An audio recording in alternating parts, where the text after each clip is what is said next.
श्री स्वामी समर्थ मंदिरात देवापुढे कासव का असतो तर चला जाणून घेऊया। देवळात कासव असण्यामागे धार्मिक, पौराणिक आणि वास्तुशास्त्रीय अशा तिन्ही पातळ्यांवर महत्त्व असतं। खाली त्यांची कारणे दिलेली आहेत। पौराणिक कारण: भगवान विष्णूने सागर मंथनासाठी कूर्म म्हणजेच कासवाचा अवतार घेतला होता। कासवाने मंथनाच्या वेळी मंदर पर्वताला पाठीवर घेतलं होतं, त्यामुळे कासव हे स्थैर्य, आधार आणि देवत्वाचं प्रतीक मानलं जातं।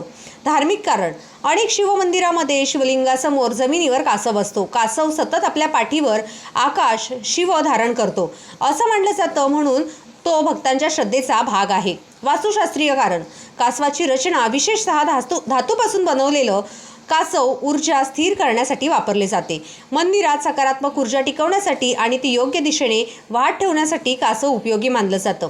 प्रतिकात्मक अर्थ: कासवाचं आयुष्य लांब असतं, ते शांत, संयमी आणि सातत्यपूर्ण असतं। हीच मूल्य भक्तांनी आत्मसात करावीत यासाठी त्याचं स्थान मंदिरात दिलं जातं।